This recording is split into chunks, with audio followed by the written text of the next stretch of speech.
We were supposed to go either through there or there. But as you can tell, it's so snowed over, you can't see any of the trail. And that's just making it way too dangerous. So it pretty much snowed all night, and that made the conditions here pretty much unfavorable to do these hikes. And I heard from the Sherpas and stuff that there's supposed to be a big snowstorm coming, and it's only going to get worse the next few days. So the things I wanted to go hike are probably going to be too dangerous to go do. So there's no real point in just hanging out here when waiting for bad weather to come. So I'm just going to go descend with Hari and make my way back to Kathmandu. While it was a complete bummer descending, the freshly fallen snow made everything look really cool, especially since the only snow I'd seen was on mountaintops so far, so getting to walk in it was really fun.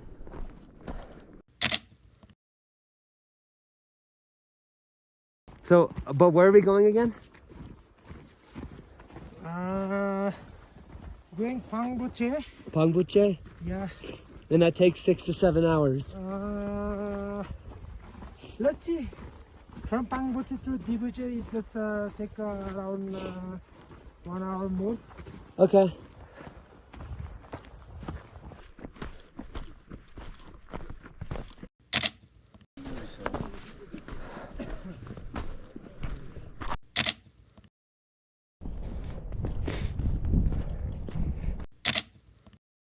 So there's been a change of plans. We weren't able to climb this morning due to bad weather, and I'm finding out that sorry, dry cough. I'm finding out that all climbs in the region are postponed until Monday. It's currently Saturday because they're expecting a lot of heavy snow and unstable weather conditions. And since I decided to descend with Hari, I was thinking, well, I really don't want to leave this region without doing all 3 of the passes. Even if I don't go for sunrise, I just want to cross the pass. I want to see it with my own eyes. Sorry, helicopter flew over. But with that, Hari isn't feeling good and he needs to descend and go back to Kathmandu. But since I'm feeling fine and I still have time, what I'm thinking is in Namche, when we get there tomorrow, I'm gonna look for a new guide, take a rest day, and see if I can find somebody to take me to the Kongma La Pass. And then I would be done with this area, and then I would descend. We ended up getting to a low enough elevation where the snow was no longer sticking to the ground. As we trekked towards Namche, nothing super notable happened. The view is epic. It was super scenic and pretty, and it felt much warmer compared to Le Boucher. We were walking primarily downhill, so it was a really chill day. Aside from the never-ending wind, it was so peaceful. The walk from Le Boucher to Namche is quite long, and Hari didn't want to trek the entire thing in one day, so ended up stopping at a tea house along the way and spending the night there. Which I didn't really mind, just because I'm enjoying this experience overall, but at the same time, I'm still pretty bummed and kind of annoyed that I'm descending in the first place.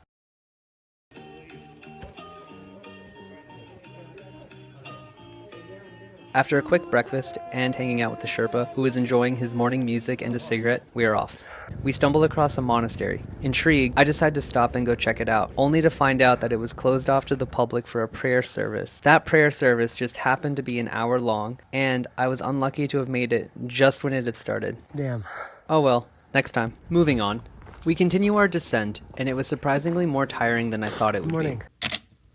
It could be the buildup of days we'd spent up here, or maybe I'm just feeling lethargic. Instead of pondering it though, I'm immediately brought back into the present moment when I see this porter carrying what looks like over 100 empty water bottles on his back. It's a lot of bottles. Yeah. Another bouncy bridge, and slowly but surely, we're getting so much closer to Namche. We got really lucky because as we were starting to get into town, we could see that a storm was coming. We fortunately make it to Namche and settle in just before the storm actually hit. and it feels really good to be in Namche. It's the first time since I left Namche that I'll be able to take a hot shower and have decent Wi-Fi. Because normally you have to pay for both of those things, and usually either the hot water isn't actually hot, it's like a really shitty lukewarm, and the Wi-Fi cuts out in and out because it's satellite Wi-Fi and you're in the mountains, so what can you expect? Also, it's significantly warmer compared to the other places I've been staying the past few days, so overall, it feels really luxurious to be here.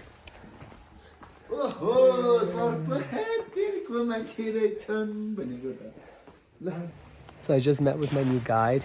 His name is Pute, and he's going to be taking me to do the Kongma La Pass and go to Chukungri. We're going to head out tomorrow at 7 a.m. So today's just going to be like a little rest day, and then I got to buy some stuff for the trip. I'm planning on going as bare bones and as minimal as I can with this. The plan or the idea is that I'm just going to bum rush through it because I just kind of want to get it over with. The weather doesn't seem to be very nice the rest of the time up here. So in terms of pictures, I don't really plan on trying to chase sunrises or sunsets or anything like that. I hope I might be able to get some Milky Way photos, but if not, I'll just have to be grateful for the ones I already have. Hari's leaving today to go down to Kathmandu. So yeah, the next 6 days are going to be pretty crazy. But right now, the plan is just to go buy a few things that I need for the next 8 days, like some hand warmers, some thermal socks, stuff like that, just because I already know how cold it's going to be. And I already knew that the one thing that I struggled with was keeping my feet warm. So that's pretty much what I'm going to go do today, and then just chill and get coffee. So yeah.